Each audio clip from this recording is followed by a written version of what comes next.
북한 평양의 한 대학 행정실에서 근무하던 실무 간부가 있었습니다.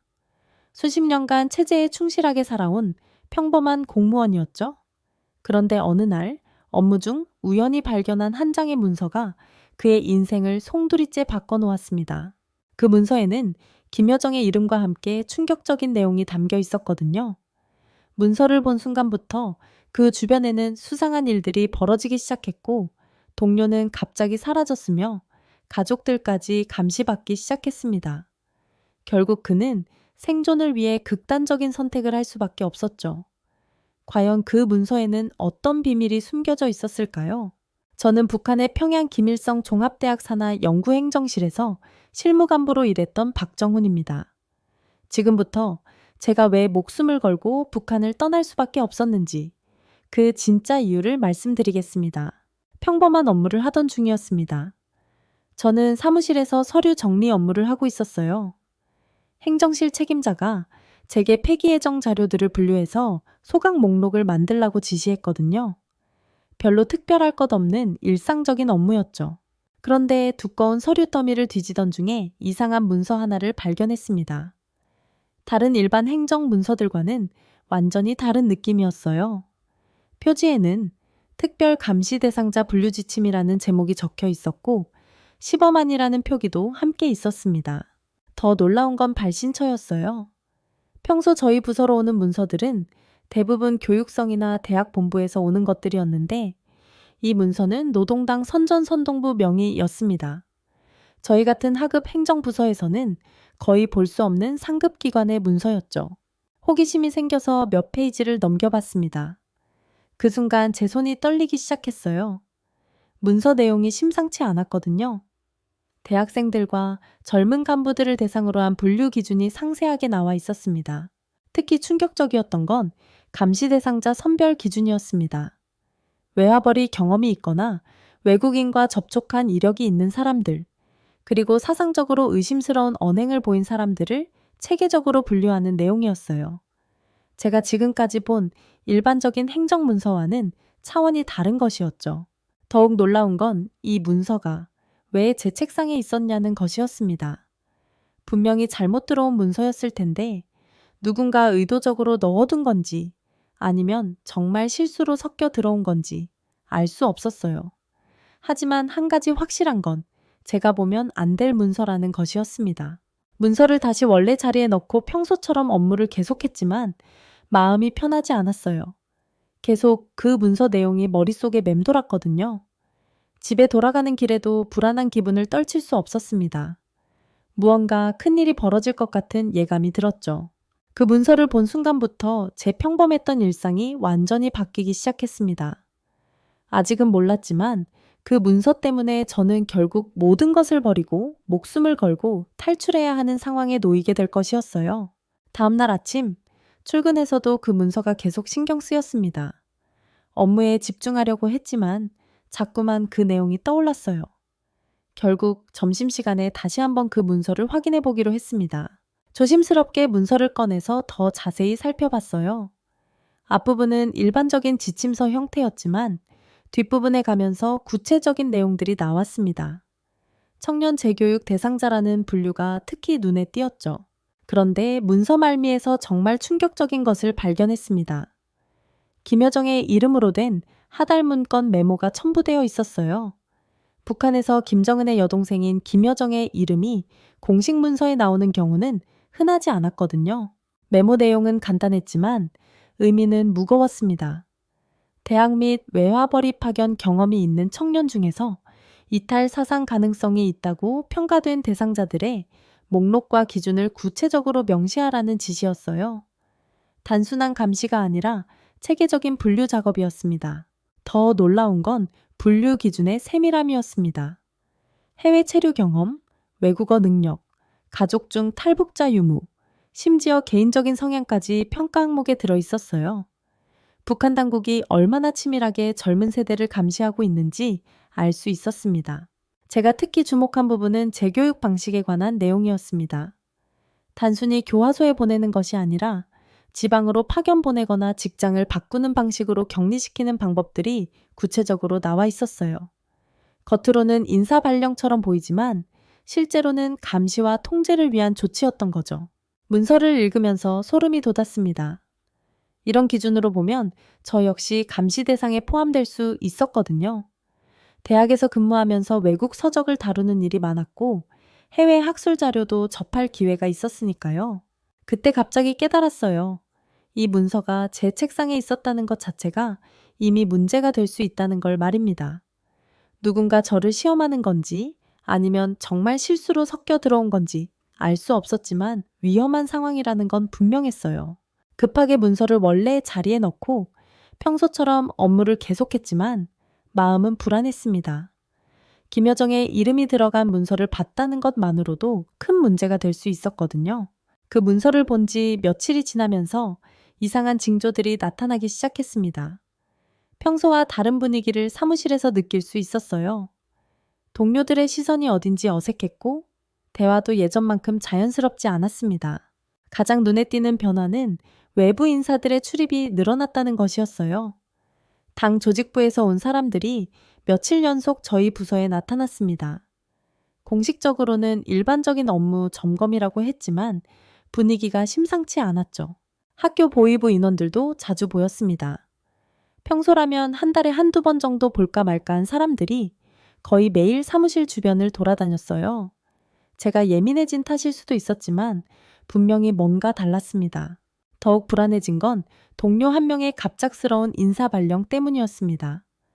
저와 함께 행정 업무를 담당하던 김철수가 어느 날 갑자기 지방대학으로 발령받았다는 소식을 들었어요. 사전에 아무런 징조도 없었던 발령이었습니다. 김철수는 평소 성실하고 조용한 성격이었습니다. 특별히 문제를 일으킨 적도 없었고 업무 능력도 뛰어났어요. 그런 사람이 갑자기 발령받는다는 게 이상했습니다. 더구나 발령받기 전에 저에게 인사 한마디도 없이 사라졌어요. 며칠 후 다른 동료를 통해 충격적인 이야기를 들었습니다. 문서를 훔쳐본 사람이 있다는 보고가 상부에 올라갔다는 것이었어요. 정확한 내용은 알 수 없었지만 누군가 보면 안 될 문서를 봤다는 신고가 들어왔다는 말이었습니다. 그 순간 온몸에 소름이 돋았어요. 혹시 제가 그 문서를 본 것이 발각된 건 아닌지 두려웠습니다. 김철수의 갑작스러운 발령도 이와 관련이 있는 건 아닌지 의심스러웠어요. 평소보다 일찍 집에 돌아가려고 했지만 마음이 편하지 않았습니다. 사무실을 나올 때도 누군가 저를 지켜보는 것 같은 느낌이 들었어요. 실제로 보위부 사람들이 제 동선을 파악하고 있는 건 아닌지 불안했습니다. 집으로 가는 길에 평소 다니던 루트를 피하고 돌아서 갔어요. 혹시나 해서 뒤를 돌아보기도 했지만 특별히 수상한 사람은 보이지 않았습니다. 하지만 불안감은 계속 커져만 갔죠. 그날 밤 잠을 제대로 이루지 못했습니다. 김철수처럼 갑자기 어디론가 끌려가는 건 아닌지 걱정됐거든요. 북한에서는 이런 일들이 예고 없이 벌어지는 경우가 많았으니까요. 며칠이 더 지나면서 상황은 더욱 심각해졌습니다. 아내가 집에서 이상한 일이 있었다고 말했어요. 동네 사람들이 평소와 다르게 저희 가족에 대해 관심을 보인다는 것이었습니다. 아내의 말에 따르면 이웃들이 제 직장이나 업무에 대해 자세히 물어보더라는 거예요. 어떤 부서에서 일하는지, 어떤 업무를 담당하는지 등등 평소라면 굳이 관심 갖지 않을 내용들을 캐묻더라고 했습니다. 더 심각한 건 아이가 다니는 학교에서도 비슷한 일이 있었다는 것이었어요. 담임교사가 아이에게 아버지 직장에 대해 물어봤고 집에서 무슨 이야기를 하는지도 은근히 캐물었다고 했습니다. 이건 명백히 일상적인 관심이 아니었죠. 그때서야 제가 처한 상황의 심각성을 깨달았습니다. 이미 당국에서 저를 의심하고 있다는 뜻이었어요. 동네 사람들이나 학교 교사들을 통해 저희 가족의 동향을 파악하고 있었던 거죠. 북한에서 이런 식으로 조사가 시작되면 결과는 뻔했습니다. 서로 제가 아무런 잘못이 없다고 해도 의심받는 순간부터 이미 문제가 된 거예요. 해명할 기회도 제대로 주어지지 않고 조용히 처리되는 경우가 대부분이었습니다. 특히 김여정과 관련된 문서를 봤다는 것이 사실이라면 더욱 위험했어요. 최고 권력층과 관련된 기밀을 접촉했다는 혐의는 쉽게 벗어날 수 없는 것이었습니다. 설령 실수로 본 것이라고 해도 믿어주지 않을 가능성이 높았죠. 며칠 밤을 잠 못 이루며 고민한 끝에 결론을 내렸습니다. 이대로 있다가는 저뿐만 아니라 가족 전체가 위험해질 수 있다는 판단이었어요. 북한에서는 한 사람의 잘못이 온 가족에게 영향을 미치는 경우가 많았거든요. 탈북을 결심했습니다. 평생 살아온 곳을 떠난다는 게 쉬운 일은 아니었지만 선택의 여지가 없었어요. 가족들을 위해서라도 저 혼자 먼저 안전한 곳으로 가서 나중에 가족들을 데려올 방법을 찾아야 했습니다. 하지만 탈북 계획을 세우는 것도 쉽지 않았어요. 함부로 누구에게 말할 수도 없었고 혼자서 모든 걸 준비해야 했습니다. 가장 큰 문제는 어떻게 국경까지 갈 것인가 하는 것이었죠. 며칠간 신중하게 계획을 세웠습니다.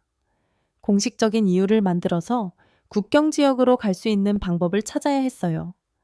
그러던 중 해산 지역 출장 기회가 생겼습니다. 이 기회를 놓치면 안 된다고 생각했죠. 해산 출장 허가를 받기 위해 며칠간 준비했습니다. 사무용품 구매라는 명목으로 출장 신청서를 작성했어요. 다행히 큰 어려움 없이 승인이 떨어졌습니다. 평소 성실하게 일해온 덕분인지 의심받지 않고 허가를 받을 수 있었죠. 출장 전날 밤, 가족들에게는 아무 말도 하지 못했습니다. 혹시라도 눈치채면 계획이 틀어질 수 있었거든요. 아내와 아이가 평소처럼 잠든 모습을 보면서 가슴이 아팠어요. 언제 다시 만날 수 있을지 알 수 없었으니까요. 새벽에 집을 나서면서 마지막으로 가족들을 바라봤습니다. 그리고 밖으로 나와 아직 모든 게 잠들어 있는 평양 거리를 걸으면서 이게 마지막일 수도 있다는 생각이 들었어요. 하지만 되돌릴 수는 없었습니다. 기차로 해상까지 가는 동안 계속 긴장했습니다. 혹시 누군가 제 뒤를 쫓고 있는 건 아닌지 의심스러웠어요. 하지만 특별한 일 없이 무사히 해산에 도착할 수 있었습니다. 해산에 도착한 후 미리 알아둔 밀수업자를 찾았습니다. 평소 업무 관계로 알게 된 사람이었는데 국경 지역 사정을 잘 아는 사람이었어요. 조심스럽게 접근해서 도움을 요청했습니다. 처음에는 경계하는 모습이었지만 상당한 액수의 뇌물을 제시하자 태도가 바뀌었어요. 북한에서는 돈만 있으면 불가능한 일도 가능해지는 경우가 많았거든요. 그 사람은 안전한 도강 지점과 시간을 알려줬습니다. 계획은 간단했습니다. 야간에 경비가 느슨한 지점에서 두만강을 건너는 것이었어요. 겨울이라 강이 얼어 있어서 걸어서 건널 수 있다고 했습니다. 하지만 얼음이 깨질 위험도 있고 경비대에 발각될 가능성도 있다고 경고했죠. 출장 마지막 날 밤 실행에 옮겼습니다. 일반 작업복을 입고 최소한의 소지품만 챙겼어요. 돈과 신분증 정도만 가져갔습니다. 밀수업자가 알려준 지점으로 조심스럽게 이동했습니다. 어둠 속에서 두만강이 보였을 때 심장이 빠르게 뛰었어요. 드디어 북한을 떠나는 순간이 온 것이었습니다. 얼음 위를 조심스럽게 걸어가기 시작했습니다. 한 걸음 한 걸음이 조심스러웠어요. 얼음이 깨지는 소리가 날까봐 최대한 조용히 움직였습니다. 중간쯤 갔을 때 멀리서 경비대의 불빛이 보였지만 다행히 발각되지는 않았어요. 두만강을 무사히 건넌 후 중국 땅에 발을 디뎠을 때의 기분은 말로 표현하기 어려웠습니다. 하지만 안도감보다는 불안감이 더 컸어요. 이제부터가 진짜 시작이었거든요. 중국에서도 공안에 잡히면 북한으로 송환될 수 있었으니까요. 우선 국경에서 멀리 떨어진 곳으로 가야 했습니다. 새벽에 걸어서 이동하다가 작은 농가를 발견했어요. 너무 추워서 더 이상 버틸 수 없었어요. 용기를 내서 문을 두드렸습니다. 농가 주인은 한족이었지만 다행히 조선말을 조금 할 수 있었어요. 제 상황을 대략적으로 설명하자 동정심을 보이며 하룻밤 재워주었습니다. 따뜻한 방에서 잠을 잘 수 있어서 정말 고마웠죠. 하지만 계속 그곳에 머물 수는 없었습니다. 농가 주인도 부담스러워하는 모습이었어요. 공안에 신고당할 위험도 있었고요. 하루 더 머문 후 다른 곳을 찾아 떠났습니다. 며칠간 이곳저곳을 전전하다가 조선족이 사는 마을을 찾았어요. 같은 민족이라 그나마 안전할 것 같았거든요. 다행히 한 조선족 가족이 저를 받아줬습니다. 물론 상당한 돈을 지불해야 했지만요. 그 집에서 2달 가까이 숨어 지냈습니다. 밖에는 거의 나가지 못했어요. 공안 단속이 심해지고 있다는 소식을 들었거든요. 특히 탈북자들에 대한 단속이 강화되고 있다고 했습니다. 조선족 가족은 저에게 중국어도 가르쳐주고 중국 생활에 대한 정보도 알려줬어요.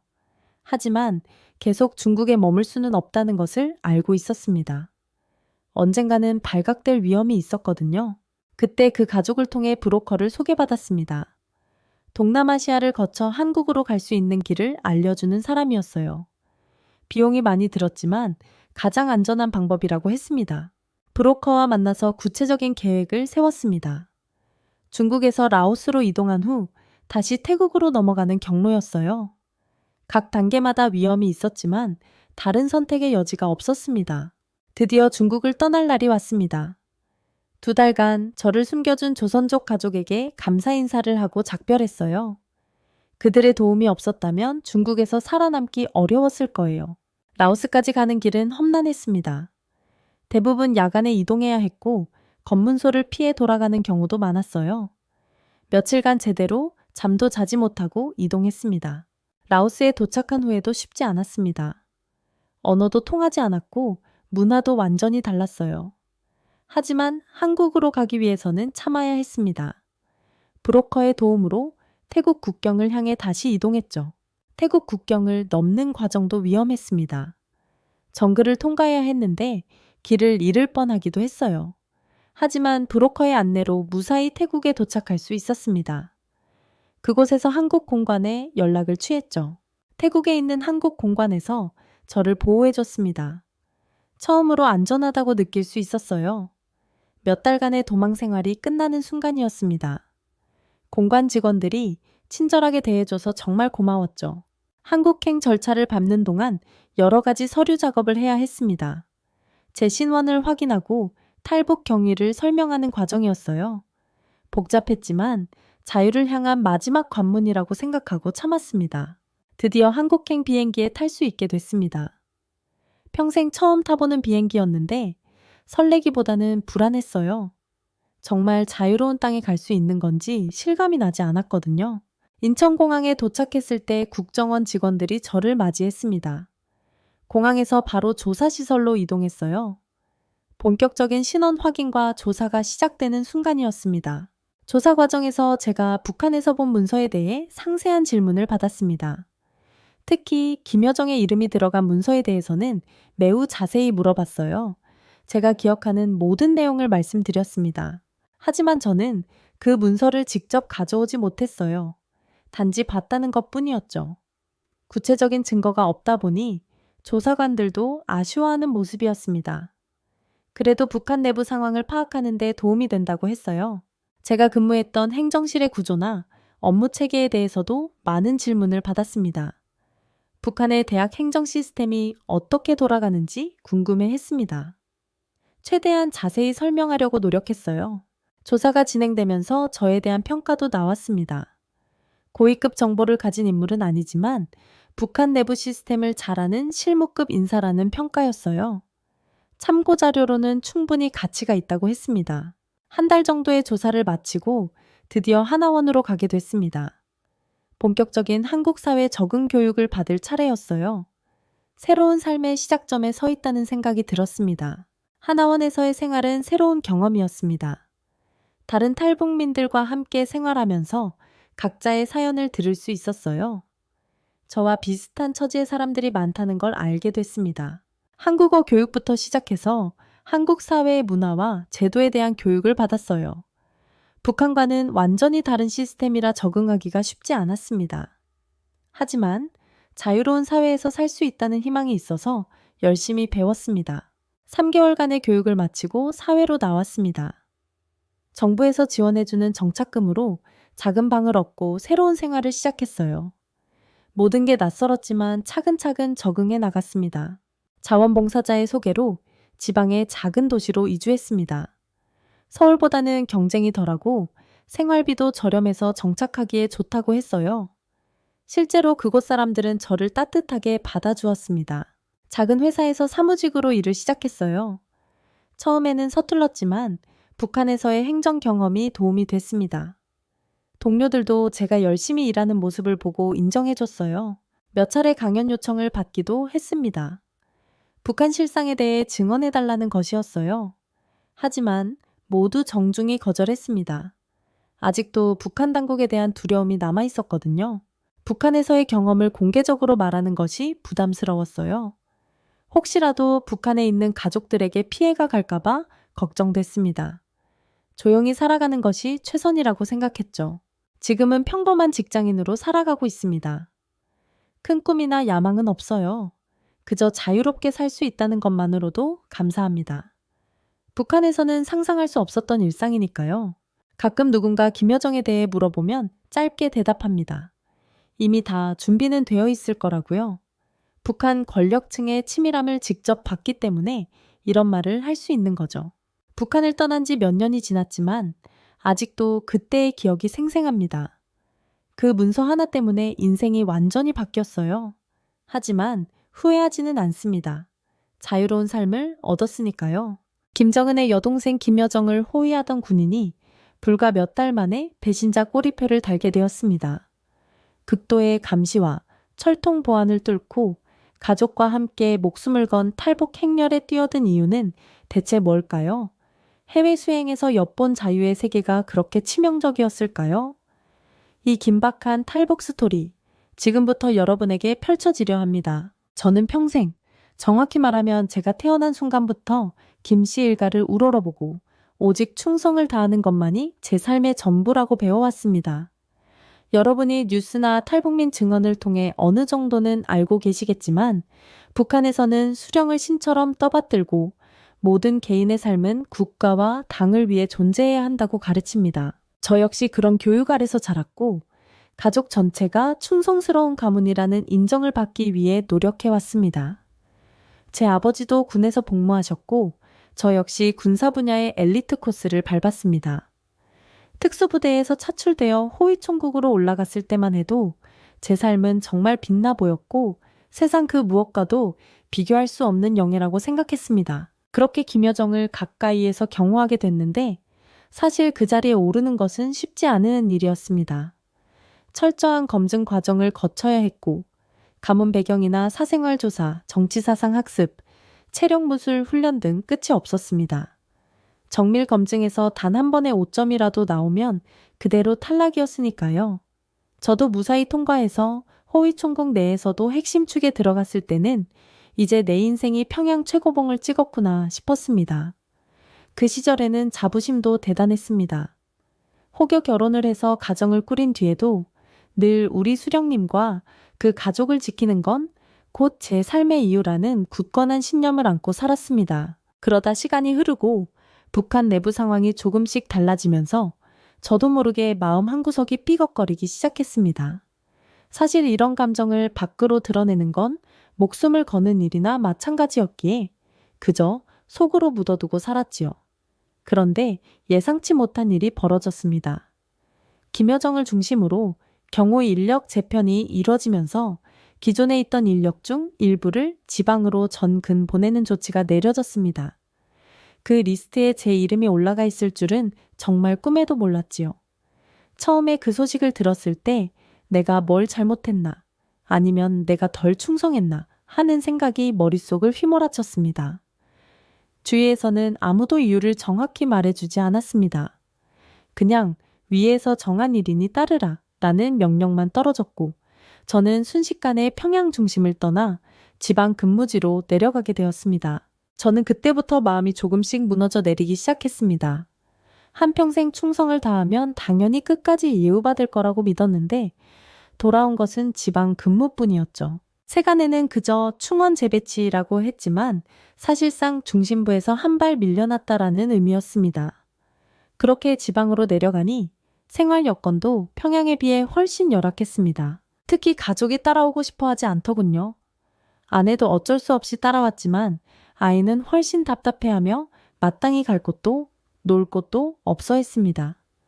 그 모습을 보면서 제 자신에게 화가 나더군요. 내가 이렇게까지 바치고 헌신했는데 결국 우리가 얻은 건 이게 전부인가? 그 무렵 과거 제가 해외 행사에 동행했던 기억이 자꾸 떠올랐습니다. 김여정을 수행하며 극소수 인원으로 중국에 간 적도 있고 다른 국제 행사를 위해 러시아 인근 지역을 스치듯 지나간 적도 있었습니다. 늘 북한 대사관과 현지 보위부 요원들이 주변을 철저히 감시하고 통제해서 그 나라를 자유롭게 돌아다닐 수는 없었지만 그래도 차창 밖으로 스쳐 지나는 풍경과 사람들의 자유로운 표정만으로도 큰 충격을 받았습니다. 아니, 우리 선전물 속에서는 저들이 미 제국주의의 위성국가나 자본주의의 폐해가 가득한 곳이라고 했는데 저곳이 정말 그렇게 타락한 곳인가?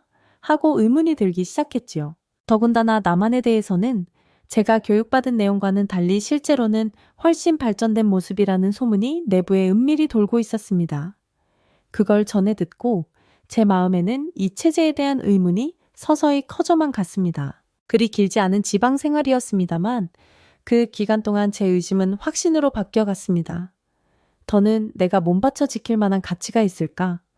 내 자식은 이런 곳에서 뭘 보고 배우며 자라나게 될까? 게다가 저는 하루가 다르게 군 생활과 정치 훈련이 더 힘들어지는 걸 느꼈고 그만큼 체제에 대한 맹목적 충성을 강요받는 것도 힘겨웠습니다. 직장 동료들도 서로 눈치를 보고 사소한 말실수로도 사상 검열을 당하는 모습을 보면서 이건 정상이 아니다 라는 생각을 지울 수 없었습니다. 결국 오랜 고민 끝에 저는 가족과 함께 떠나기로 마음을 먹었습니다. 탈북한다는 건 정말 무시무시한 결심이었습니다. 제가 누구보다 잘 알았습니다. 호위총국 출신이란 사실이 들키면 제 가족에게 어떤 처벌이 돌아올지 뻔했거든요. 물론 그냥 저 혼자만 떠난다면 좀 더 가벼울 수도 있었습니다. 하지만 제가 떠난 뒤에 남겨진 가족은 어떻게 될지 그것도 막연한 게 아니라 너무나 선명하게 상상되었습니다. 그래서 저는 오히려 모두와 같이 떠나야겠다고 결심했습니다. 다 함께 여기서 빠져나가지 않으면 결국 우린 다 같이 덫에 걸려버릴 거라는 두려움이 있었습니다. 그런데 애당초 브로커를 찾는 것부터 쉽지 않았습니다. 제가 지방으로 발령되기 전에는 평양과 달리 인맥도 적고 몰래 정보를 알아볼 곳도 마땅치 않았거든요. 그렇다고 호위총국 시절 아는 사람들에게 묻기도 위험했습니다. 자칫 누군가에게 제가 탈북 의사를 비쳤다가는 그대로 보위부에 끌려갈 터이니까요. 결국 주변을 샅샅이 살피면서도 아주 신중하게 조금씩 발을 뻗어가듯이 탈북 루트를 수소문했습니다. 해외 파견 경험이 있던 군지인에게 슬쩍 남쪽은 정말 생활이 풍족하다더라. 그런 말 들어봤느냐 정도의 질문을 던져보기도 했습니다. 그런 식으로 몇 사람을 건너서 브로커를 알게 되었습니다.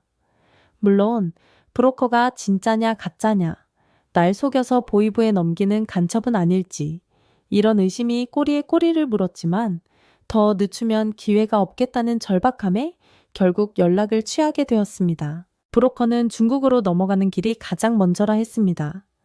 사실 북한 사람들이 가장 흔하게 사용하는 루트가 압록강이나 두만강을 건너서 중국을 지나 라오스, 태국 등지를 거쳐 한국으로 들어오는 방법입니다.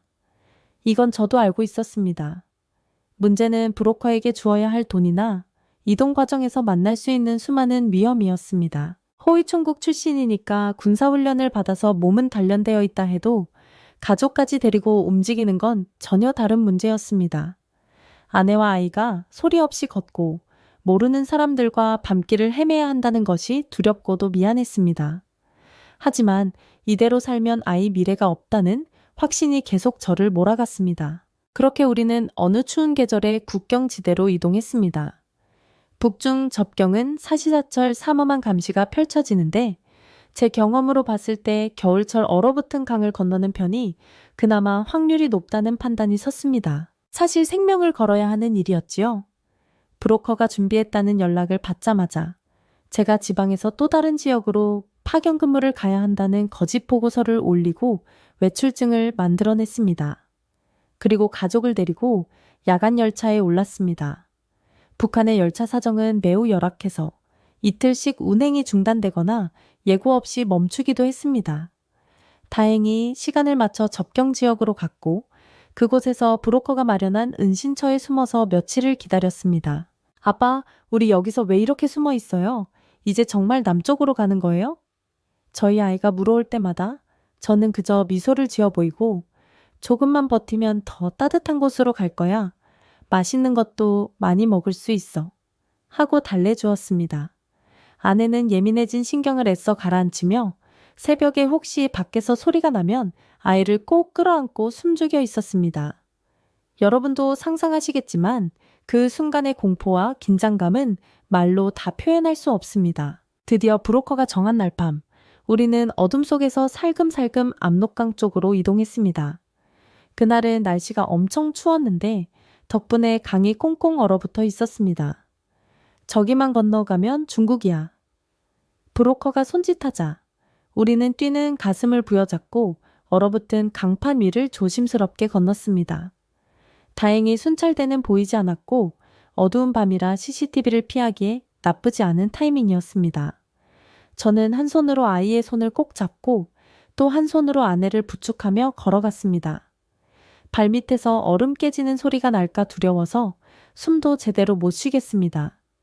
그런데 끝까지 아무 일 없이 강을 건넜고 이미 중국 땅으로 들어선 뒤에야 저희는 비로소 조금은 안도의 숨을 내쉴 수 있었습니다. 하지만 중국에 들어왔다고 해서 모든 문제가 해결된 건 아니었습니다. 중국 공안에 잡히면 강제 북송될 가능성이 있고 심지어 현지에 파견된 북한 보위부 요원들에게 발각될 수도 있으니까요. 브로커는 중국에서부터 라오스 국경까지 이동해야 하며 그 과정에서 여러 번 차를 갈아탈 거라고 했습니다. 물론 그 비용이 만만치 않았습니다. 저는 제가 가지고 있던 금품과 지방 근무 시절에 조금씩 마련해둔 돈을 털어 거의 다 썼습니다. 애초에 브로커 비용을 깎거나 흥정할 처지가 아니었고 아이와 아내가 함께 있기에 더더욱 시간이 지체되면 안 된다는 마음이 컸습니다. 중국 내륙으로 들어가면서부터는 숨 막히는 긴장이 이어졌습니다. 버스나 기차에 오를 때마다 주변 사람들의 시선이 너무도 신경이 쓰였습니다. 가족과 제가 모두 옷차림이나 말투가 북한식이라는 걸 들킬까봐 최대한 입을 다물고 이동했습니다. 브로커가 시키는 대로 가급적 눈을 마주치지 않고 고개를 숙여 다니는 방법 외에는 달리 뾰족한 수가 없었습니다. 애가 혹시라도 큰 소리로 울거나 아빠, 왜 여기 오니까 사람들이 말이 달라? 같은 질문을 할까봐 노심초사했지요. 며칠 후 고된 이동 끝에 라오스 국경 근처에 다다랐을 때는 이미 가족 모두의 체력이 바닥이었습니다. 배고픔은 물론이거니와 잠도 제대로 못 자니 머리가 띵하고 몸이 천근만근 같았습니다. 그런데도 브로커가 여기서 조금 더 이동해야 한다고 하니 절망감이 몰려왔습니다. 그때 아내가 제게 조용히 말하더군요. 여보, 이 길이 맞긴 맞는 거지? 우리 정말 한국 갈 수 있는 거 맞아요? 그 질문에 저는 내심 크게 동요했지만 겉으로는 최대한 침착하게 대답했습니다. 조금만 더 버티자. 여기서 포기하면 안 돼. 라오스만 넘어가면 금방 태국을 거쳐서 한국으로 갈 수 있다고 했잖아. 사실 저도 정말 불안했고 제 결정 하나로 가족 전부가 삶과 죽음을 오가고 있다는 부담감에 속이 썩어 들어갔습니다. 그날 밤 조용히 누워있는 아이를 보면서 아직도 북한에 남아있는 내 부모님과 친척들 그리고 동료들은 어떻게 될까? 내가 떠난 뒤에 들이닥칠 후폭풍은 어떨까? 하는 복잡한 생각이 끝없이 이어졌습니다. 그래도 이미 돌아갈 수 없는 길을 건넜다는 생각에 오로지 살아남기 위한 선택이 눈앞에 있을 뿐이었습니다. 다행히 브로커가 잘 연결된 통로가 있었는지 우리는 라오스 국경을 넘어 태국에 입국하는 데까지 성공했습니다.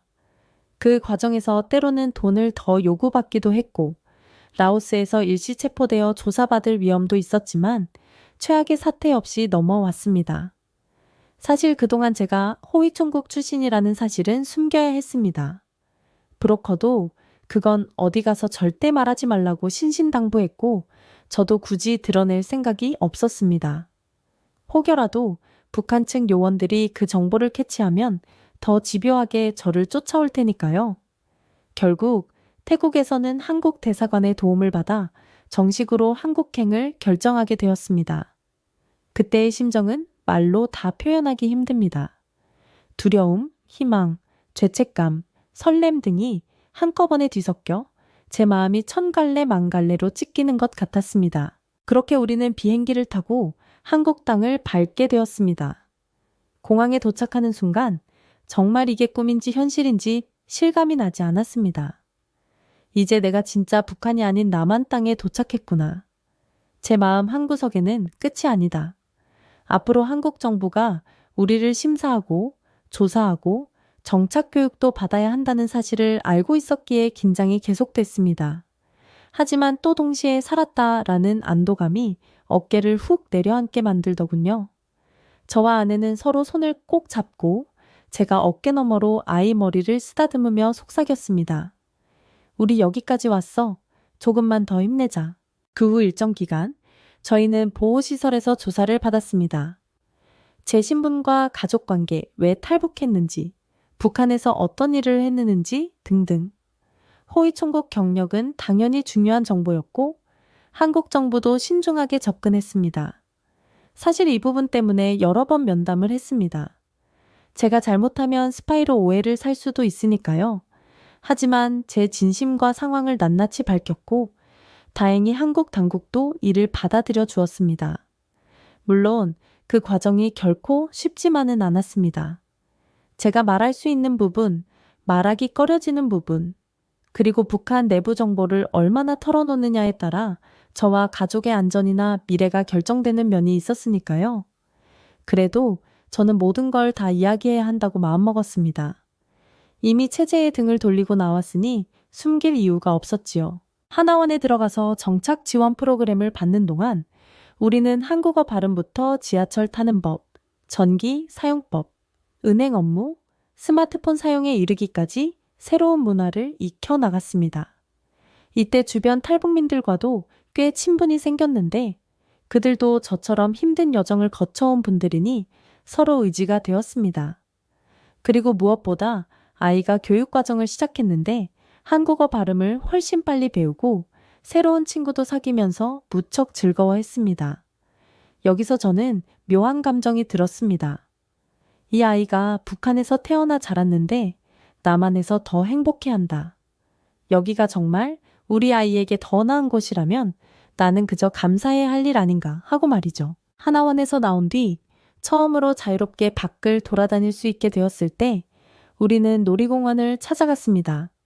사실 저는 놀이공원이라는 곳을 이름만 들어봤지 구체적으로 어떤 곳인지 자세히 몰랐습니다. 그런데 탈북민 선배들이 아이랑 꼭 한번 가보라. 너도 분명 깜짝 놀랄 거다 라는 말을 자주 하더군요. 그래서 큰맘 먹고 그곳으로 향했습니다. 입구를 들어서는 순간 형형색색의 조명과 커다란 캐릭터 인형, 그리고 신나게 뛰어다니는 아이들이 보였습니다. 정말 천국이라는 단어가 그리 쉽게 떠오르지는 않는데 그때는 낯선 충격에 가까웠습니다. 어디서도 볼 수 없었던 자유분방함과 활기가 넘쳐 흘렀습니다. 아빠, 저거 뭐예요? 우리 타볼 수 있어요? 제 아이가 커다란 놀이기구를 손가락으로 가리키며 반짝이는 눈으로 물었습니다. 저는 당황했지만 일단 웃으며 그래, 타보자 하고 답했죠. 그러나 제가 실은 이런 놀이기구를 타본 적도 없고 그 시스템이 어떻게 돌아가는지도 몰랐습니다. 북한에서도 유사한 놀이시설이 있긴 하지만 평양놀이공원도 전력 공급 문제나 시설 노후 문제 등으로 제대로 운영되기 어려울 때가 많았거든요. 그곳에서는 한 번도 느껴보지 못했던 규모와 안전장치, 그리고 사람들의 여유로운 표정이 너무 이질적이면서도 한편으로는 부러운 모습이었습니다. 처음으로 롤러코스터를 탔을 때 아이는 겁도 없이 소리를 지르며 즐거워했고 저는 오히려 뒤늦게 무서움을 느꼈습니다. 그런데 그 모든 게 웃음으로 승화되더군요. 바람을 가르며 달리는 순간 마치 우리 가족이 지난 시간을 뒤로하고 새로운 세상을 향해 힘차게 도약하는 기분이 들었습니다. 아내도 두 손을 꼭 모으고 지켜보다가 내려왔을 때 아이가 엄마, 나 또 타고 싶어 하고 밝게 웃자 그제야 환하게 미소 지었습니다. 지금도 그때의 모습이 선명하게 떠오릅니다. 마치 우리가 정말 자유로운 나라에 왔다는 걸 상징적으로 보여주는 장면 같았습니다. 그 뒤로도 저희는 놀이공원을 한 바퀴 돌아다니며 아이스크림도 사 먹고 게임 코너에서 인형을 뽑아보려다가 실패도 해보고 온갖 놀라운 체험을 했습니다. 저는 중간중간 제 자신이 왜 이렇게 즐겁게 웃고 있는지 낯설기도 했습니다. 북한에서라면 보기 힘든 풍경, 마음 놓고 웃는 사람들, 부모 손을 놓고도 마음껏 뛰어다니는 어린아이들, 그리고 그 한복판에 우리가 서 있는 지금 모습이 마치 영화나 꿈처럼 느껴졌습니다. 동시에 고향에 남아있을지도 모를 친척들과 제가 함께 근무했던 동료들이 떠올랐습니다. 그들에게 나는 배신자로 보이겠지. 하지만 내 아이가 이렇게 마음껏 뛰노는 모습을 보는 것만으로도 나는 결코 이 결정을 후회하지 않을 것 같았습니다. 며칠 후 저는 정식으로 취업을 준비하기 시작했습니다. 일단 생계를 유지해야 했기 때문이었지요. 처음에는 제가 할 수 있는 일이 그리 많지 않았지만 서서히 공장에서 일도 해보고 다행히도 군에서 세운 체력을 살려 경비원 일을 한 적도 있습니다. 그때 경호 출신이라는 걸 살짝 둘러서 말하면 사람들이 그래서 체격이 좋았구나 하고 가볍게 웃기도 하더군요. 물론 속마음으로는 내가 누구를 경호했던 사람인데 하고 복잡한 감정이 들었습니다. 그래도 그들이야 모르고 웃는 거니 오히려 마음이 편하기도 했습니다. 그렇게 하루하루 살아가면서 과거 북한에 있던 저는 상상도 못했을 평범한 일상을 누리고 있습니다. 아이는 학교에서 친구들과 잘 지내고 남한 학생들 사이에 섞여도 크게 어색해 보이지 않습니다. 조금씩 말투가 한국식으로 변해가면서 저는 아이가 새롭게 이곳에서 뿌리내리는 걸 지켜보게 되었습니다. 아내 역시 북한에 있던 긴장을 풀고 동네 시장을 돌아다니며 자유롭게 물건도 사보고 이웃들과 가벼운 대화를 나누는 모습을 봅니다. 그걸 볼 때면 내가 정말 잘했구나. 이런 안정과 평화가 우리의 몫이 되었다는 사실에 감사한 마음이 듭니다. 물론 아직도 제 마음 깊은 곳에는 여러 갈래의 감정이 공존합니다. 제가 탈북했기 때문에 북한에 남아있는 부모님이나 친척들에게 불이익이 가지 않았을까 하는 걱정, 함께 근무하던 동료에게 미안함, 그리고 그 체제에서 벗어나 다시는 돌아가지 못하게 된 데 따른 막연한 공허함 같은 것들이 뒤섞여 있습니다. 사실 호위총국 출신이라는 건 쉽게 지울 수 없는 흔적입니다. 때로는 밤에 잠에서 깨어나 내가 여전히 북한 어딘가에서 경비 근무를 서고 있는 건 아닌지 헷갈릴 때도 있습니다. 그만큼 이곳에서의 자유로운 생활이 저에겐 아직도 가끔은 꿈처럼 비현실적으로 느껴집니다. 그러나 한편으로는 이 꿈이 깨지 않는 한 내가 선택한 길이 맞다고 믿고 싶습니다. 제가 지금 여러분께 이런 긴 이야기를 털어놓는 이유는 제 삶의 과정이 누군가에게는 단순한 호기심일 수 있고 혹은 그럴 수도 있지 하는 한 사람의 탈북 사연에 그칠지 모르지만 실제로 우리 가족에게는 죽음과 생존을 가르는 중대한 결단이었다는 점을 말씀드리고 싶어서입니다. 누구나 한평생을 바친 직장에서 가장 소중하게 떠받들어왔던 체제에서 하루아침에 지방으로 밀려났다는 이유로 갈등하고 목숨을 건 탈출을 고민하게 될 줄은 꿈에도 몰랐겠지요. 저 역시 그랬습니다. 그러나 사람 일이라는 게 정말 어디로 튈지 모른다는 걸 절실하게 깨달았습니다. 그리고 저에게 있어 가장 결정적인 전환점은 가족을 바라보는 시선이었습니다. 내가 도대체 무엇을 위해 이곳에서 충성하고 있는가? 왜 우리 아이가 당연히 누려야 할 미래를 이렇게 제한된 세계에서만 살아가게 해야 하는가? 한 번 의심이 들기 시작하면 그걸 멈출 수가 없었습니다. 한국 땅에 도착하고 안전하게 새로운 삶을 시작할 수 있게 된 지금. 가끔은 제가 사소한 일에 불평을 하다가도 아이의 웃는 모습을 보면 이걸로 됐다 하고 마음을 달래곤 합니다. 제가 원하는 건 대단한 부나 권력이 아니라 그저 평범한 가정과 자유로운 웃음, 그리고 미래에 대한 희망이니까요. 앞으로도 제가 어떤 길을 가게 될지는 잘 모르겠습니다. 남한 사회에서도 적응해야 할 부분이 많고 넘어서야 할 경제적 어려움이나 문화적 장벽이 존재하는 건 사실입니다. 그래도 저는 북한에서 지방으로 발령당하고 온갖 고초 끝에 압록강을 넘어 탈북해왔던 당시를 떠올리면 지금 이 모든 순간이 기적 같다는 생각이 듭니다. 아이가 학교에서 친구들과 장난을 치며 한국말로 웃고 떠드는 모습을 보면 마음 한구석은 시리고 아프면서도 동시에 뿌듯합니다. 제가 목숨을 걸고 선택한 이 길이 최소한 우리 아이에게만이라도 더 나은 세상을 열어주고 있다는 사실에 위안을 얻습니다. 다시 한번 감사의 말씀을 드리며 저는 이제 제자리에서 가족과 평범하지만 소중한 일상을 이어나가겠습니다. 시간이 흐른 뒤에도 내가 왜 이 길을 걸었지? 라고 스스로에게 물으면 바로 그 놀이공원에서 아이가 활짝 웃던 모습, 아내가 안도하며 흐르던 눈물, 그리고 제가 한평생 안아보지 못했던 자유의 공기를 떠올릴 것입니다. 제가 오늘 전해드린 사연이 누군가에게 작은 위로나 깨달음이 되었으면 좋겠습니다. 여러분, 부디 건강하시고 평안한 날들이 가득하시길 기원하겠습니다. 저도 제 방식대로 열심히 살아가겠습니다. 감사합니다. 남조선은 참담할 정도로 부패했고 기아와 착취로 점철된 곳이라는 이야기를 반복적으로 들어왔던 북한의 한 소녀. 그녀는 북한 중앙 권력기관의 핵심인 당위원회 북한군 중장의 아버지 딸이었죠. 엘리트의 자제였던 그녀는 탈북했습니다. 무슨 이유로 탈북했을까요? 그럼 그녀는 남한에 도착하고 무엇을 느꼈을까요? 안녕하세요. 저는 윤다연, 올해 18살입니다. 저는 북한의 한 작은 마을에서 태어나 체제의 통제를 받으며 평범하지 않은 일상을 보냈습니다. 북한에서는 모든 것이 국가의 통제 아래 이루어졌습니다. 태어나자마자 우리는 체제가 요구하는 대로 자라났습니다. 학교에서는 김일성 주석과 김정일 국방위원장의 업적을 배우며 그들을 찬양하는 방법을 익혔습니다. 아이들의 순수함마저 이 체제에 의해 길들여졌습니다. 저의 어린 시절은 평범한 것 같으면서도 어딘가 이상했습니다. 평양 중심부에서 멀리 떨어진 마을에서 살았지만 아버지가 군간부였기에 생활은 남들보다는 나았던 것 같습니다. 하지만 부유함이란 말은 북한에서는 한정적이었습니다. 집에는 기본적인 음식과 생필품이 있었지만 전기가 끊기거나 난방이 제대로 되지 않는 날이 많았습니다. 한겨울에도 두꺼운 외투를 입고 이불을 덮어야 겨우 잠을 잘 수 있었습니다. 하지만 아버지는 우리가 다른 사람들보다 나은 삶을 살고 있다고 하셨고 우리 가족은 그 말에 감사해야 했습니다. 학교에서는 매일 아침 김일성 주석과 김정일 국방위원장의 초상화에 경례를 하며 하루를 시작했습니다. 선생님들은 남조선과 미국 같은 자본주의 국가들이 얼마나 부패하고 참혹한 상태인지 가르쳤습니다.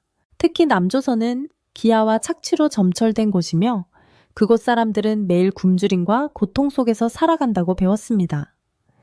선생님이 칠판에 그린 남조선의 이미지는 황폐한 거리와 거리에 나앉은 사람들이었습니다. 저는 어린 마음에 그것이 사실이라고 믿으며 자랐습니다. 우리의 나라는 가장 위대하고 김정은 원수님의 보호 아래 완벽하다는 믿음은 깨질 수 없는 신념처럼 자리 잡았습니다. 하지만 시간이 흐르며 이상한 점들이 눈에 띄기 시작했습니다. 왜 우리 마을 사람들은 늘 식량 부족을 걱정하고 왜 아버지는 항상 긴장된 얼굴로 조심하라고 말씀하시는 걸까요? 어릴 적에는 그냥 어른들의 말씀이려니 했지만 나이가 들수록 그 말 속에 담긴 의미가 무엇인지 조금씩 깨닫기 시작했습니다. 학교에서도 늘 충성과 감시가 중요하다고 가르쳤습니다. 친구와의 대화에서 실수로라도 체제에 대한 불만이 드러나면 그 친구가 가족을 위해 당신을 밀고 할지도 모른다는 불안감을 심어줬습니다. 그 결과 사람들은 서로를 믿지 못했고 저 역시 누군가를 온전히 신뢰할 수 없었습니다. 모든 것이 바뀌기 시작한 건 친구 혜진이가 제게 몰래 준 USB 때문이었습니다. 어느 날 학교가 끝난 뒤 혜진은 주변을 살피며 조심스럽게 제게 다가왔습니다. 다연아, 이거 남조선 드라마야. 절대 아무한테도 말하지 마. 그녀의 손에 쥐어진 작은 USB는 제게 너무나 낯설고 동시에 두려운 물건이었습니다. 남조선 드라마? 그건 우리가 학교에서 배운 바로는 반동 사상의 결정체였습니다. 그것을 본 사람은 체제에 대한 불만을 가지게 되고 결과적으로 반역자가 된다고 배웠습니다. 저는 USB를 받아들고도 망설였습니다. 이걸 정말 봐도 될까? 만약 들키면 어떻게 하지? 하지만 호기심은 두려움을 이겼습니다. 그날 밤 모든 가족이 잠든 뒤 저는 방 안의 불을 끄고 컴퓨터에 USB를 연결했습니다. 화면이 켜지고 남조선 드라마라는 제목이 떠올랐습니다. 첫 장면에서부터 저는 숨을 멈췄습니다. 화면 속 사람들은 화려한 옷을 입고 자유롭게 웃고 떠들고 있었습니다. 그들의 도시는 빛으로 가득했고 집집마다 풍족해 보였습니다. 음식을 나누며 행복하게 웃는 가족들, 깔끔한 도로와 반짝이는 간판들, 그리고 서로를 진심으로 아끼는 모습은 제가 평생 보지 못한 것들이었습니다. 이게 진짜 세상이야? 저는 혼란스러우면서도 눈을 뗄 수 없었습니다. 북한에서 우리가 배우고 믿어왔던 남조선은 이런 모습이 아니었습니다. 그날 밤 저는 한숨도 잘 수 없었습니다. 화면 속에서 본 그들의 생활이 머릿속을 떠나지 않았습니다. 왜 우리와 이렇게 다른 삶을 살고 있지? 남조선은 망했다고 배웠는데 왜 그들은 굶주리지 않고 저렇게 웃으며 살아가는 거지? 질문이 꼬리에 꼬리를 물었습니다. 드라마 속 세상은 단지 연출된 허구일 뿐이라고 믿으려고 했지만 마음 한구석에서는 이게 진실이라면? 이라는 생각이 들었습니다.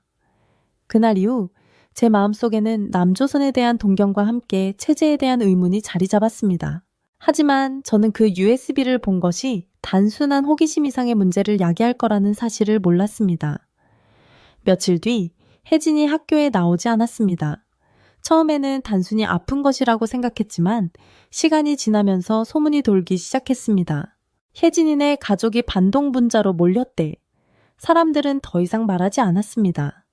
북한에서는 누군가가 사라지면 그 사람의 이름은 금기어가 됩니다. 사라진 사람들은 더 이상 존재하지 않는 듯 여겨지며 그에 대해 언급하는 것조차 위험하기 때문입니다. 혜진의 빈 책상은 저를 더욱 불안하게 만들었습니다. 저는 제가 혜진과 함께 USB를 보았다는 사실이 들통날까봐 매일 두려움에 떨었습니다. 혜진이 학교에서 사라진 이후 저는 끊임없는 불안 속에서 살았습니다. 그녀가 제게 건넨 USB로 인해 우리가 공유한 비밀이 너무 위험하다는 것을 이제야 실감하게 되었습니다. 혜진의 빈 책상은 매일 아침 저를 위협하듯 다가왔습니다. 학교에서는 늘 그러하듯 체제 선정과 남조선에 대한 비판으로 하루를 시작했습니다. 하지만 저는 이전처럼 그 이야기에 몰입할 수 없었습니다.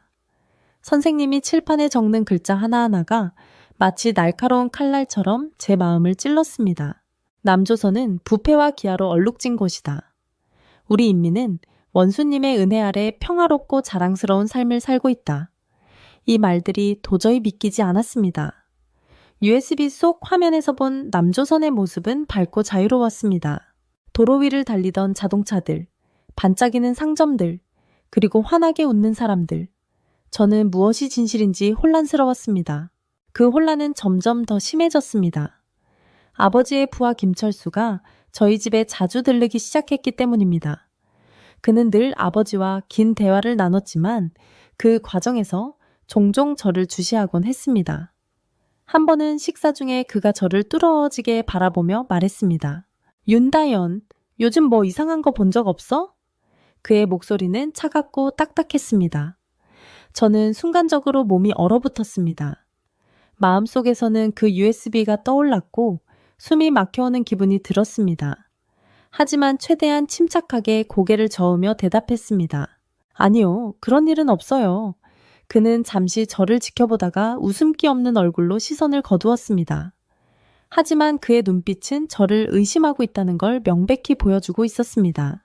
그날 밤 저는 거의 잠을 이루지 못했습니다. 혜진이 사라진 이유가 USB 때문이라면 제 차례도 얼마 남지 않았다는 공포가 제 몸을 올감했습니다. 그 후로도 김철수는 꾸준히 저희 집을 들락거렸습니다. 아버지는 그를 반갑게 맞이했지만 저는 그의 존재 자체가 숨막히게 느껴졌습니다. 그는 항상 의심스러운 눈빛으로 저를 바라보았고 가끔씩 아버지에게 농담처럼 따님이 아주 조용하고 예의 바르네요.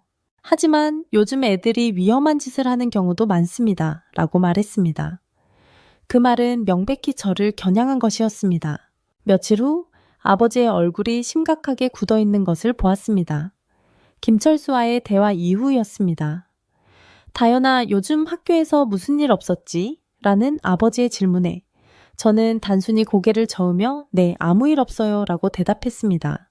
하지만 그날 저녁 아버지와 어머니의 대화를 몰래 엿듣게 되었습니다. 어머니가 낮은 목소리로 말했습니다. 혜진이네 사건 이후로 집을 감시하고 있는 것 같아요. 혹시라도 아이가 잘못된 일에 휘말리면 어떻게 해요? 아버지가 답했습니다. 김철수가 의심을 품고 있다는 걸 알고 있어. 하지만 우리 가족에겐 아무 일 없을 거야. 다연이가 조심만 하면 된다. 그 대화를 듣고 나서 저는 숨이 턱 막히는 것 같았습니다. 김철수가 저를 의심하고 있다는 확신이 들었고 이 상황이 더 심각해지기 전에 무언가를 해야 한다고 생각했습니다. 저는 몰래 USB를 버리기로 결심했습니다. 그것을 계속 가지고 있는 한 제 목숨은 물론 가족의 안전까지 위험해질 수 있었습니다. USB를 손에 쥔 채 마을 외곽의 강가로 향했습니다. 강물에 던져버리면 모든 것이 끝날 것 같았습니다. 하지만 막상 USB를 손에서 놓으려 하니 마음이 흔들렸습니다. 남조선 드라마 속에서 본 그 자유롭고 활기찬 세상은 제게 처음으로 희망을 심어주었기 때문입니다. 저는 강가에 한참을 서 있다가 결국 USB를 다시 주머니에 넣고 집으로 돌아갔습니다. 그 희망을 포기할 수 없었기 때문입니다. 김철수의 감시는 점점 더 심해졌습니다. 그의 방문 횟수가 잦아졌고 그는 아버지와 대화를 나누며 은근히 저를 지켜봤습니다. 집 안에서도 자유롭게 숨을 쉴 수 없는 느낌이 들었습니다. 이대로는 안 된다는 생각이 머릿속을 떠나지 않았습니다. 제가 머물수록 혜진의 가족처럼 우리 가족도 위험해질 수 있었습니다. 저는 결심했습니다. 이 나라를 떠나야 한다고. 탈출 계획은 치밀해야 했습니다. 도움을 받을 수 있는 사람을 찾아야 했고 강을 건널 방법을 알아야 했습니다. 다행히도 아버지의 직업 덕분에 평소 알고 지내던 한 사람이 저를 도와주기로 했습니다. 그는 이미 몇몇 사람들을 두만강 건너 탈출시키는 일을 해왔던 경험이 있었습니다. 그는 단호한 목소리로 말했습니다. 다연아, 탈북은 그냥 나오는 게 아니야. 목숨을 내놓아야 해. 특히 너 같은 집안 출신은 더 조심해야 해. 발각되면 너뿐만 아니라 가족도 위험해질 거야. 그의 말은 제 심장을 철렁이게 했습니다. 이미 가족을 위험에 빠뜨렸다는 죄책감에 탈출이 실패하면 모든 것이 끝난다는 압박감까지 더해졌습니다. 탈출 당일, 저는 가벼운 옷차림에 꼭 필요한 것만 챙겼습니다. 주머니 속에는 작은 비상금과 혜진이 준 USB가 있었습니다. 그 USB는 제가 남조선의 진실을 처음 마주했던 증거였고 그것이 없었다면 저는 이 결심조차 하지 못했을 것입니다. 한밤중에 집을 나서면서 어머니와 동생의 얼굴이 떠올랐습니다. 아버지의 냉정한 표정도 머릿속에 스쳤습니다. 무사히 나가야 해. 이게 가족을 위한 길이야. 스스로를 다독이며 조심스럽게 발걸음을 옮겼습니다. 강에 도착했을 때 공기는 뼛속까지 파고들 만큼 차가웠습니다. 두만강은 얼음이 녹아 흐르는 강물이었고 어두운 밤하늘 아래에서는 그 깊이를 가늠할 수조차 없었습니다. 함께 도와주기로 한 사람은 강 건너편에 보초가 없을 때를 기다려야 한다고 말했습니다. 이 타이밍을 놓치면 더는 못 건넌다. 강을 건너는 동안 절대 뒤돌아보지 마.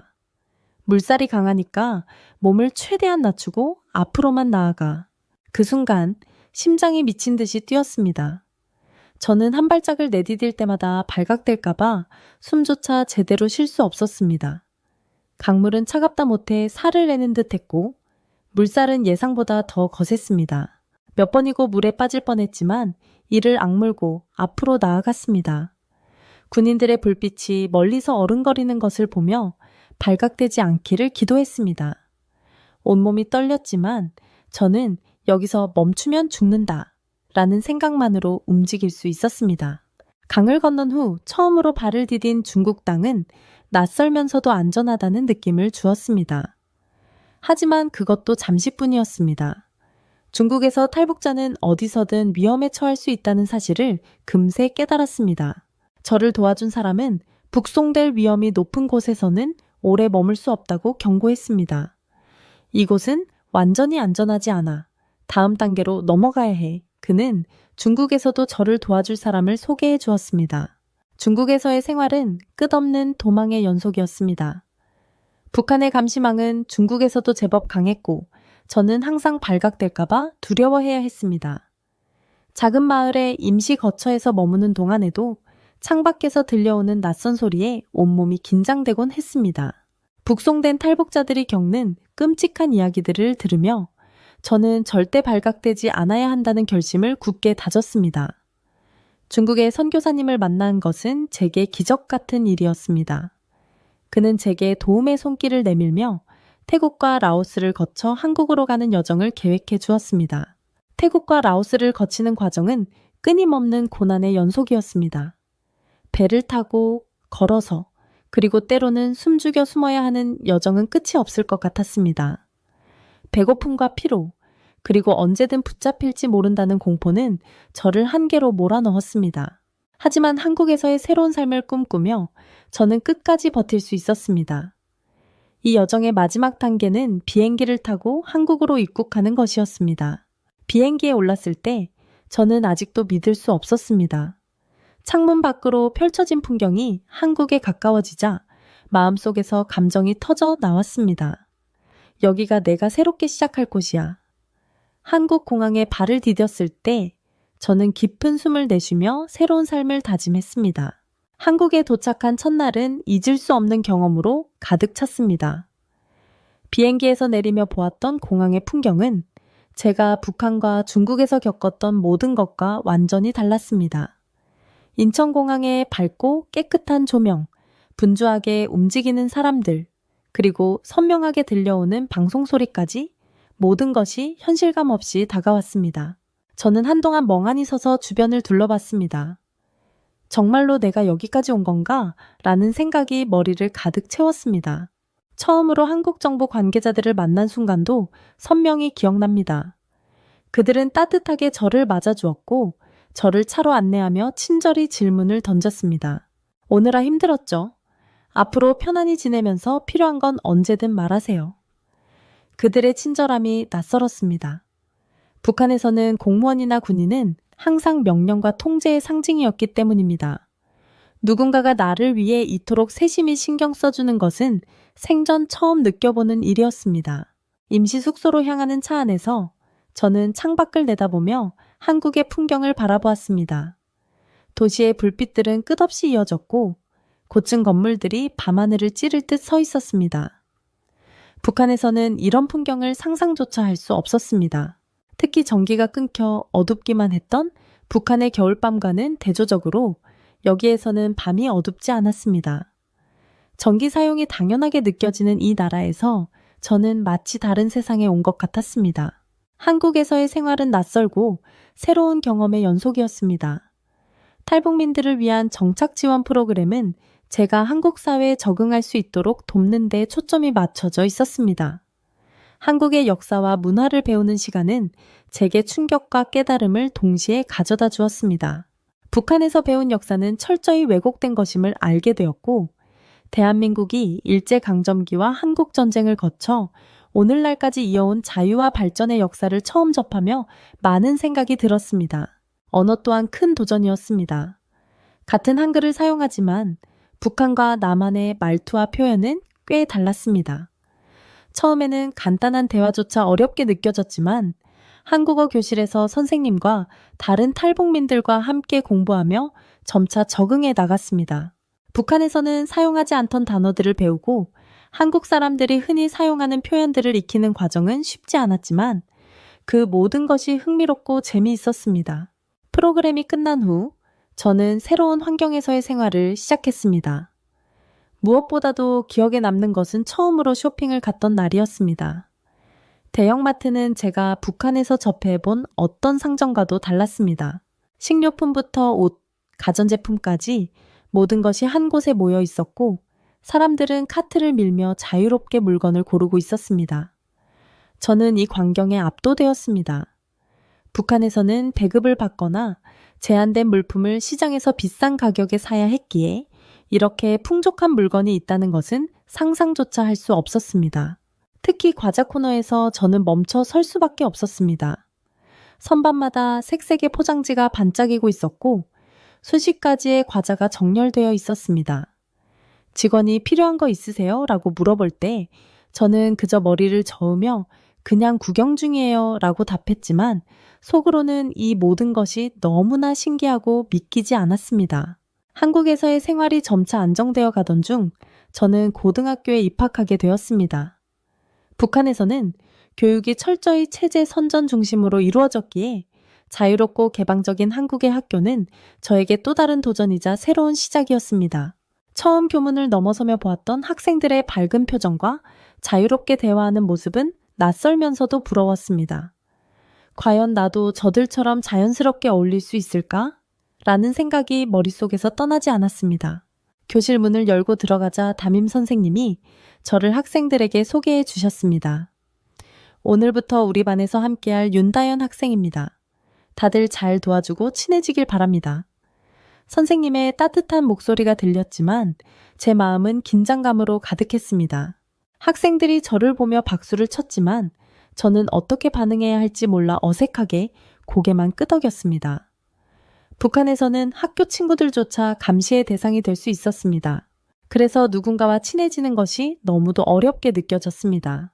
점심시간이 되자 저는 자연스럽게 혼자 자리에 앉아 있었습니다. 그런데 한 학생이 다가와 말을 걸었습니다. 다연아, 우리랑 같이 밥 먹으러 가자. 밝게 웃으며 손을 내미는 모습이 낯설었지만 저는 용기를 내어 따라갔습니다. 급식실에서 마주한 음식들은 놀라움 그 자체였습니다. 북한에서는 특별한 날이 아니면 접하기 어려웠던 고기 요리가 여기에서는 평범한 한 끼 식사로 제공되고 있었습니다. 친구들은 이건 치킨 카츠, 저건 된장찌개야 라며 저에게 음식을 추천해 주었고 저는 조심스럽게 음식을 맛보며 그들의 친절에 감사했습니다. 학교 생활은 쉽지 않았습니다. 특히 수업을 따라가는 것이 가장 어려웠습니다. 북한에서는 영어를 배우는 일이 거의 없었기에 영어 시간은 저에게 전혀 다른 언어를 듣는 것처럼 느껴졌습니다. 수학도 마찬가지였습니다. 한국에서는 체계적으로 배우는 과목들이 저에게는 거의 새로 시작하는 것이나 다름없었습니다. 선생님이 칠판에 문제를 쓰고 설명하실 때마다 저는 그저 받아 적기 바빴습니다. 하지만 그 내용을 이해하는 데는 시간이 더 필요했습니다. 처음에는 매일 밤 책을 펴고 울고 싶을 정도로 막막했습니다. 친구들과의 학습 격차를 따라잡기 위해서는 몇 배의 노력이 필요했습니다. 그럴 때마다 한국에서 제가 만난 선생님들과 친구들의 도움은 큰 힘이 되었습니다. 친구들은 저에게 쉬는 시간마다 모르는 부분 있으면 물어봐 라며 친절히 설명해 주었고 선생님도 저를 특별히 챙겨주셨습니다. 그럼에도 불구하고 학교 생활에서 유독 자신감을 느꼈던 순간들이 있었습니다. 체육 시간은 제가 빛날 수 있는 시간이었습니다. 북한에서의 강도 높은 체력 훈련 덕분에 달리기와 같은 운동은 제게 큰 장점이었습니다. 체육 시간에 있었던 반대항 달리기 시합에서 저는 1등을 차지했습니다. 친구들이 박수를 치며 와, 다연아 정말 빠르다 라고 칭찬해 줄 때 저는 처음으로 이곳에서 인정받는 느낌을 받았습니다.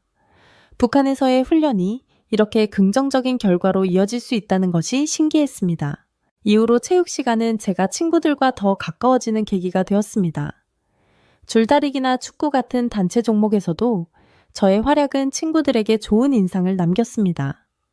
그들은 저를 응원해 주었고 저는 그런 그들의 모습을 보며 점점 더 자신감을 얻어갔습니다. 첫 시험은 제게 큰 도전이었습니다. 제가 학교에서 느낀 학업의 어려움은 시험이라는 형태로 구체화되었습니다. 시험지를 받아든 순간 저는 손이 떨렸습니다. 시험지 속 문제는 제가 밤새 복습했던 것들보다 훨씬 어려웠습니다. 결과는 예상대로 좋지 않았습니다. 영어와 수학 점수는 바닥을 쳤고 그 외의 과목도 만족스러운 점수를 받지 못했습니다. 실망감과 좌절이 밀려왔습니다. 나는 여기서도 안 되는 걸까? 라는 생각이 저를 괴롭혔습니다. 하지만 친구들과 선생님들의 격려는 다시 한번 제게 큰 힘이 되었습니다. 처음이니까 괜찮아. 조금씩 나아질 거야. 그들의 말에 용기를 얻은 저는 공부 계획을 세우고 하루하루 꾸준히 노력하기 시작했습니다. 학교 생활을 통해 저는 한국 사회의 자유로움을 점점 더 느끼게 되었습니다. 쉬는 시간에는 친구들과 간식을 나눠 먹으며 웃고 떠드는 평범한 일상이 너무도 소중하게 다가왔습니다. 처음으로 편의점에서 삼각김밥을 사 먹었을 때의 설렘, 체육대회에서 함께 응원하며 소리를 지르던 순간들, 그리고 방과 후 친구들과 걸어가며 나눈 소소한 대화들. 이런 일상들은 제게 북한에서는 상상할 수 없었던 소중한 경험들이었습니다. 한국에 온 지 몇 달이 지난 어느 날 학교에서 소풍을 간다는 공지가 있었습니다. 저는 처음에 그 소풍이 어떤 의미인지 잘 이해하지 못했습니다. 북한에서도 소풍이 있긴 했지만 그것은 체제 선전 행사의 연장이거나 충성심을 강요하는 교육의 일환이었기 때문입니다. 하지만 친구들의 이야기를 들어보니 이번 소풍은 정말로 순수한 즐거움을 위한 행사였습니다. 소풍 당일, 우리는 학교 앞에서 버스를 타고 한적한 공원으로 향했습니다. 창밖으로 펼쳐지는 도시 풍경과 녹음이 짙은 상기를 보며 저는 마음이 설렜습니다. 공원에 도착하자 친구들은 돗자리를 펴고 음식을 나눠 먹으며 웃고 떠들기 시작했습니다. 저는 어색한 마음에 주변을 두리번거리며 어떻게 해야 할지 몰라 했지만 친구들이 곧 저를 불러 함께 하자고 했습니다. 다현아, 이거 먹어봐. 이건 김밥이고 이건 샌드위치야.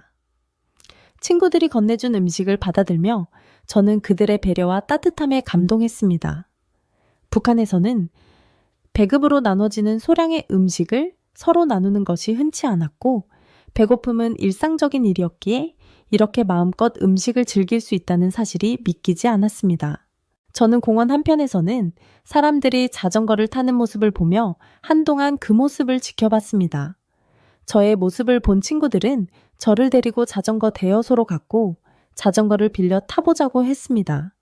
저는 북한에서 자전거를 한 번도 타본 적이 없었기에 두려웠습니다. 하지만 친구들은 저를 격려하며 균형을 잡는 법부터 하나씩 가르쳐 주었습니다. 몇 번이나 넘어지고 비틀거리던 끝에 저는 마침내 자전거를 타고 공원길을 따라 달릴 수 있게 되었습니다. 바람을 맞으며 자전거 페달을 밟던 순간 저는 정말로 자유를 느꼈습니다. 이게 자유구나 라는 말이 저도 모르게 입 밖으로 나왔습니다.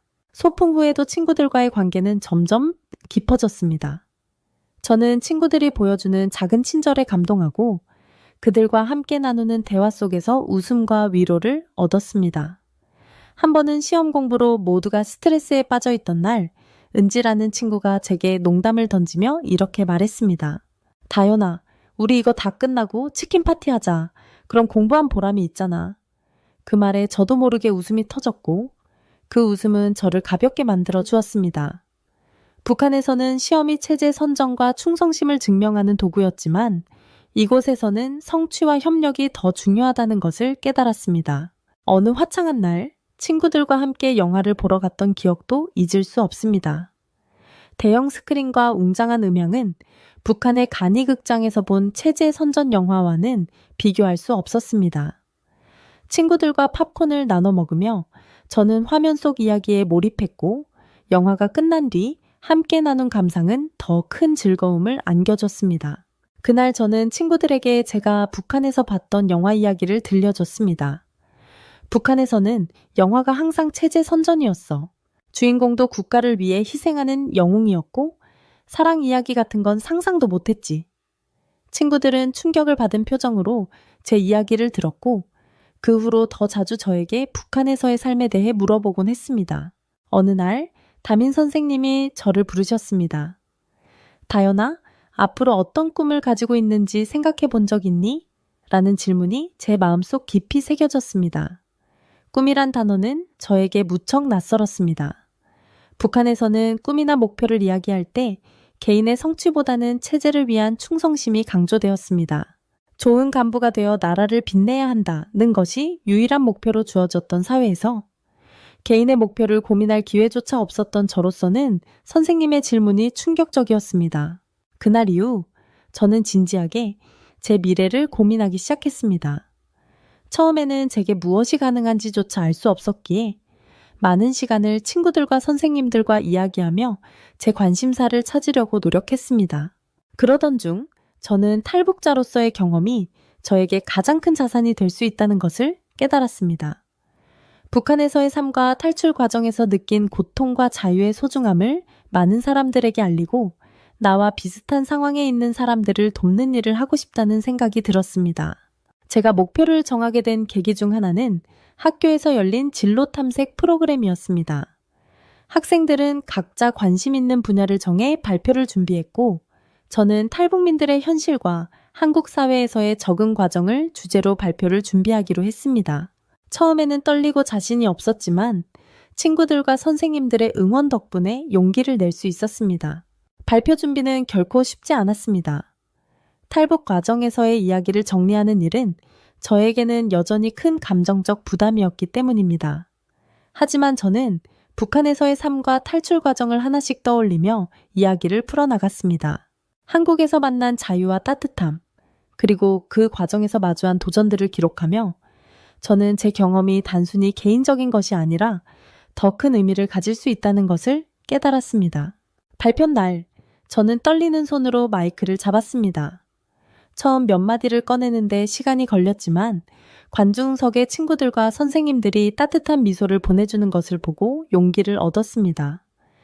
발표를 마친 후 큰 박수와 함께 학생들이 다가와 저를 격려했습니다. 다연아, 너 진짜 멋지다. 너 같은 용기를 가진 사람이 또 있을까? 그들의 반응은 제게 큰 자신감을 주었고 이 경험은 제 목표를 더 구체적으로 세우는 계기가 되었습니다. 이제 저는 대학 진학을 준비하며 더 나은 미래를 꿈꾸고 있습니다.